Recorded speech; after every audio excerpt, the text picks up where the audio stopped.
Hey guys, this is Larry Yeager at Yeager Cycle, and one little thing I want to talk about today was suspension settings on your motorcycle. About almost all of them have adjustable rear shocks in some manner. And the most common thing is spring preload, getting your spring preload set correctly for the weight that the vehicle is carrying. Some of them is done with a manual spring adjustment. Some of them is done with air.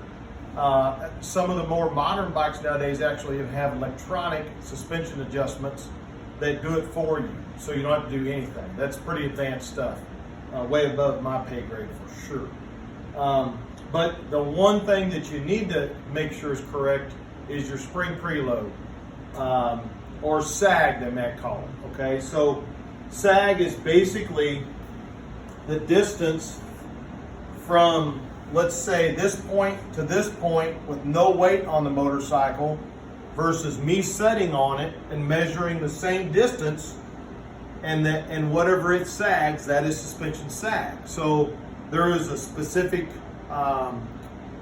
distance you want or length you want, amount of sag that you want to get the suspension to work properly. So the one thing that people get mixed up on every now and then, I think, is that they're riding it, they're hitting small bumps or smaller bumps, and it's kind of rigid, and they just automatically think they need to soften it up.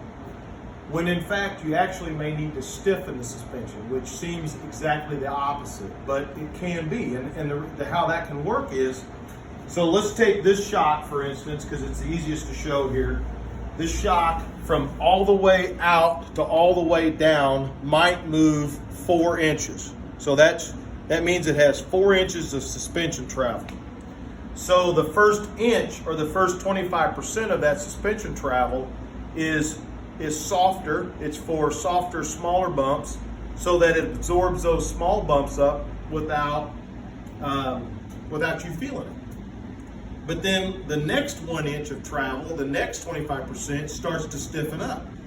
The lower it gets, the stiffer it gets, so it can absorb larger bumps. And where I'm saying that you may need to stiffen it to get it to where it rides softer for you is because the weight on the vehicle is sagging it far enough that it's not in the upper portion of the suspension, in the soft part, to help it ride better. And that's hard to understand, but that's a fact. So, it's something to play with. I told a fella yesterday, I said, and he was complaining about his riding kind of rigid. I said, well, your first instinct would be to soften it up, but don't forget, you may need to stiffen it up, because the weight you're carrying may be bringing the suspension down way deep into the suspension travel and not allowing you to use the plush part of it at the top of the travel. So think about that, and I don't think there's a right or a wrong with suspension travel. I think that the key is get it where you like it. So, I like my suspension a little bit more rigid, which means a little stiffer, because I might ride a little more aggressive than the next person, and it needs to perform a little bit better. This particular shock is adjustable, even though there's no air. Doesn't look like there's a spring adjustment, but there is. You can turn this bottom collar right here, and when you turn this collar counterclockwise or clockwise, it actually squeezes the spring tighter and makes it tighter or softer. So what you'll use on this particular kind of shock is what we call a spanner wrench. It's got a hook right there. You can buy these things for little or nothing. They're cheap. And if you wanted to stiffen this bike up, you basically would hook this spanner wrench in one of those holes, just like that, and you'll push the shock spring just like that, and you'll stiffen it or you'll soften it, depending on what direction you go. So that's how you do it on this shock. Now, my bike here, Popo, it's a 2017 model, and it has the newest type adjustment that Harley-Davidson is using. It has a hydraulic screw adjuster right here that is hydraulically compressing this top collar down to make the spring preload tighter. And you can see the different numbers.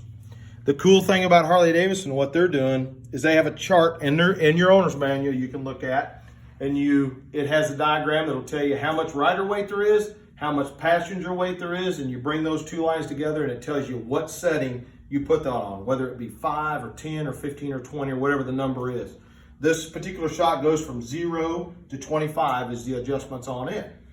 When I'm riding by myself, I usually run it about where it's at, about 5, which is a little bit off the soft side.